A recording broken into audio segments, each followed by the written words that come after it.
இன்றைக்கி விஜய் அண்ணா அவர்கள் வந்து பெரம்பூர் தொகுதிக்கு போயிருக்காரு. அவரோட எம்எல்ஏ சீட்டில் உட்காந்துட்டாரு அப்படின்னு சொல்லிட்டு அதெல்லாம் ரொம்ப ஹைலைட் பண்ணி நியூஸில் பேசிகிட்டு இருக்காங்க. ஏன்னா பெரம்பூர் தொகுதிக்கு அவர் தானடா எம்எல்ஏ, அப்புறம் அவரோட ஆஃபீஸில் போயிட்டு அவர் அந்த சீட்டில் உட்காரணும், வேறு யாரா உட்காருவா? என்னங்களா நீங்கள் ஹைப் ஏற்றுறீங்க?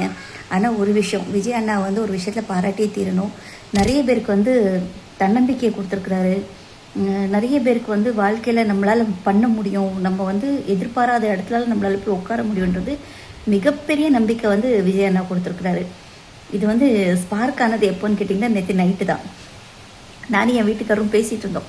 ஆக்சுவலி என்னோடய டெபிட் கார்டு வந்து தொலைஞ்சி போச்சு. கிட்டத்தட்ட ஒரு 2 இயர்ஸாக என்கிட்ட டெபிட் கார்டு கிடையாது.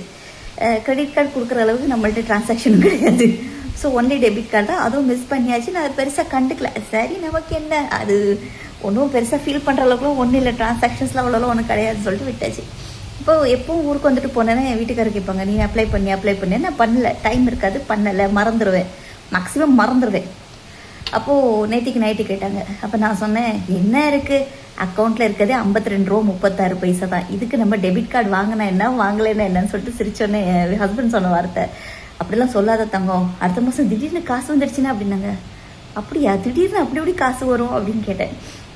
விஜய் முதலமைச்சர் ஆகும்போது ஏன் நம்ம அக்கௌண்ட்டில் பணம் வர முடியாதா? உழைக்கிறோம், கஷ்டப்படுறோம், வரலாம் இல்லைண்ணே.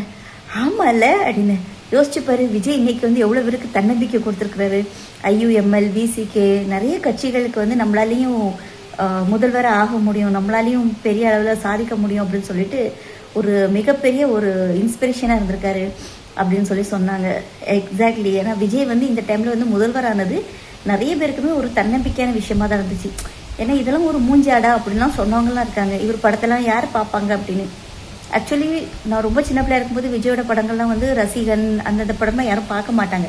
ரொம்ப அசிங்கமாக இருக்கு, அந்த படத்தெலாம் வந்து ஃபேமிலியாக பார்க்க முடியாது அப்படிம்பாங்க. பூவே உனக்காக அப்புறம் தான் ஒரு இமேஜ் கிடச்சிது.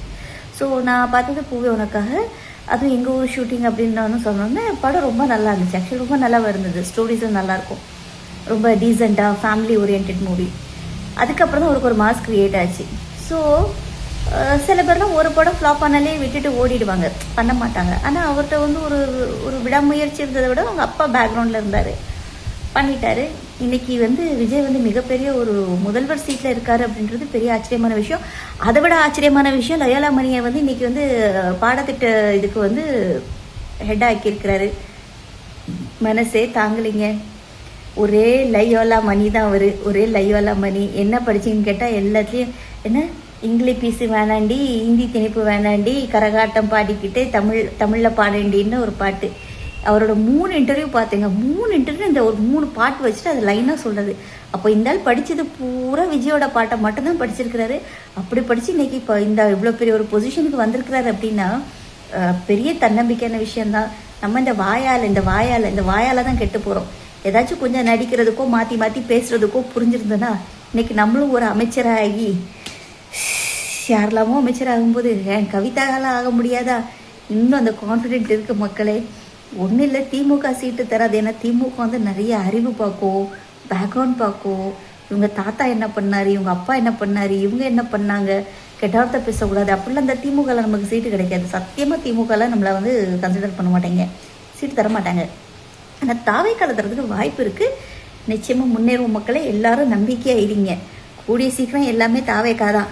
அதனால் வர வழியே இல்லைனாலும் இந்த ஹிட்லர் ராஜ்யத்தில் போகிற மாதிரி எல்லோரும் போகிறதுக்கு ரெடியாக இருந்துக்கோங்க. ஏற்கனவே சென்ட்ரலில் அப்படி தான் இருக்குது 12 வருஷமாக. இனி தமிழ்நாட்டிலேயே அதை நம்ம பழகிக்கிறதுக்கு முயற்சி பண்ணுவோம். நன்றி.